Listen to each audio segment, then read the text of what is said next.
ficção. Trabalho no Itamaraty, como foi mencionado, um trabalho fascinante, mas muito, muito ativo, muito exigente. E estou sem escrever nada e não sei, inclusive, como é que vai ser isso. Quer dizer, até quando eu vou poder me organizar para poder ter meu espaço matinal, sagrado, e começar a trabalhar. E também não sei o que vai sair. Quer dizer, eu não vou dizer a vocês que eu me considere, sabe, tranquilo, etc. Pode ser que esse seja meu último livro, por exemplo.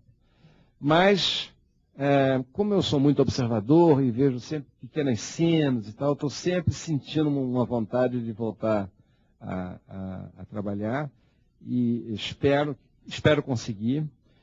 E se não conseguir, o fato de eu ter produzido esses 7 livros já me deu uma riqueza pessoal enorme, e é por isso que eu insisto no tema da gente trabalhar as coisas que temos dentro de nós mesmos, e me permitiu ver o mundo também de uma maneira diferente.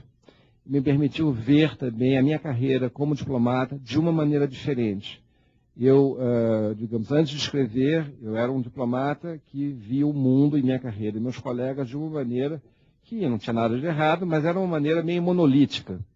E hoje em dia, tendo entrado nesse universo mais criativo, eu muitas vezes misturo a realidade e a ficção.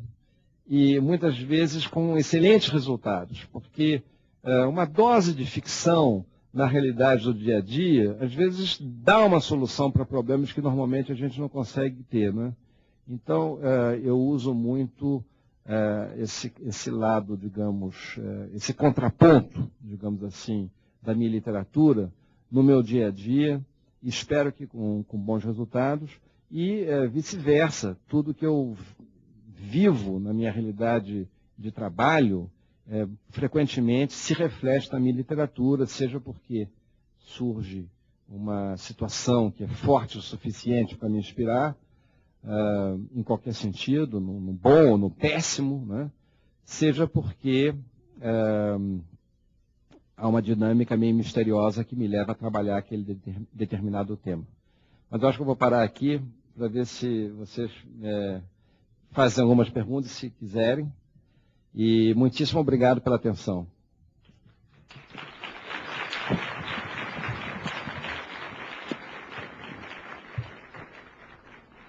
Queria dizer que tem 2 microfones posicionados para as perguntas. Como o próprio nome do projeto diz, é sempre um papo. Então, agora vamos questionar um pouquinho o Edgar. Vamos lá, Edgar, vamos ver quem vai fazer a sua primeira pergunta. Este evento é gravado pela Rádio Brás e TV Câmara e é exibido aos sábados pela TV Câmara às 19 horas. Grande silêncio. Por favor.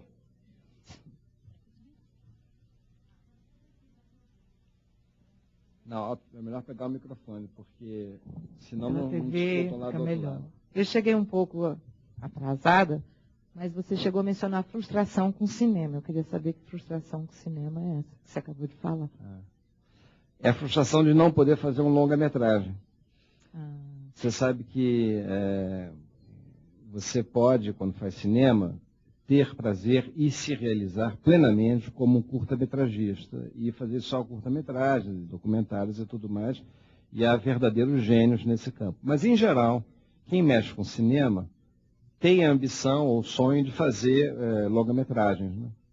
E então essa frustração de contar uma longa história me acompanhou durante um certo tempo, mas ela gerou mais adiante uma semente que me levou à literatura, né? Então, e na literatura eu faço curta-metragem com os contos e longa-metragem com os romances. Então... E dos seus 7 livros, qual deles você acharia que poderia ser melhor adaptado para o cinema? E se não fosse você o diretor, quem você imaginaria como diretor? Olha, O Criado Mudo eu acho que é um filme praticamente feito. E curiosamente até, houve aquela atriz americana, que é diretora também, Jodie Foster, ela quis filmar esse livro. Quis, felizmente eu só soube depois, porque senão teria ficado animadíssimo e tal. Ela se apaixonou pelo livro, que tinha sido dado a ela por uma amiga, uma atriz, que leu o livro nos Estados Unidos, deu para ela, ela adorou o livro e adaptou o livro à realidade americana, lá do sul dos Estados Unidos e tal. E aí teve uma conversa com os produtores, e os produtores disseram, não, esse livro jamais dará dinheiro. E aí, isso é determinante, né? Mas eu acho que o Criado Mudo, a rigor, é um filme mais ou menos feito, daí o desafio dele também. Sabe, quando o filme é feito, você fazer um roteiro pode até complicar. Eu próprio preferiria não fazer o roteiro. Eu pensei em Eduardo Escorel, porque eu acho que Escorel é um cineasta assim, mais bressoniano que existe no Brasil. Eu gosto muito do Robert Bresson, que é um cineasta francês dos anos 40, 50, que onde as coisas são muito contidas e sugeridas, né? Tem todo um ritmo e tudo mais. E, para o meu gosto, o Eduardo Escorel é um extraordinário artista. Mas, enfim. Agora, tem vários pontos aí que... esse livro aqui, tem um livro aqui chamado Coração da Floresta. Esse livro tem um primeiro ponto, chama-se Albatroz, que eu acho que daria se passa numa ilha e que tem um crime, sabe? Eu acho que daria um filme muito interessante. Agora, é tal negócio, né? A gente não sabe, né? Às vezes um grande diretor ou um bom diretor pega um conto ao qual você não atribui importância cinematográfica e ele vê o que você não viu e transforma, né?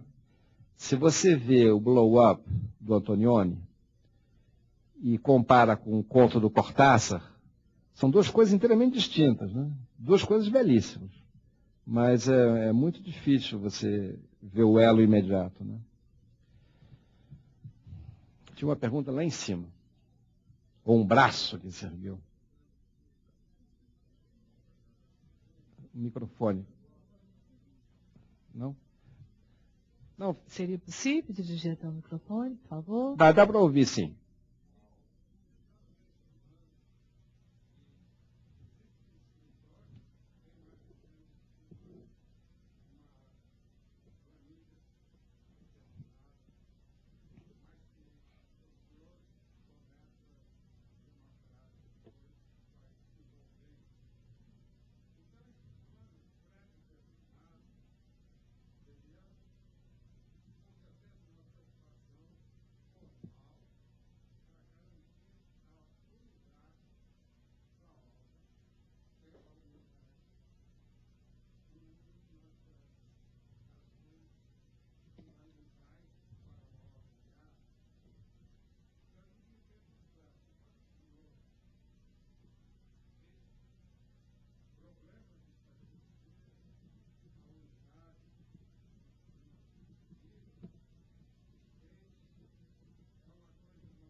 Sim.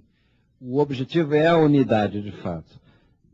Eu diria que eu não tenho um plano e raramente, talvez uma ou outra história, eu tenha sabido onde ela iria dar. Mas em 98% de tudo que eu escrevi, eu parti sempre de um impulso inicial e deixei as coisas acontecerem e a história ia se alimentando de si própria. É um fenômeno que não é muito raro em literatura. Tem muita gente que trabalha assim. Agora, a unidade passa a ser uma consequência, sabe? O resultado final, digamos, harmonioso, que pode ser um dos objetivos na obra de um autor, às vezes não é. Às vezes o caos é o objetivo e a desunidade é o objetivo. No meu caso, eu busco arredondar e criar uma unidade.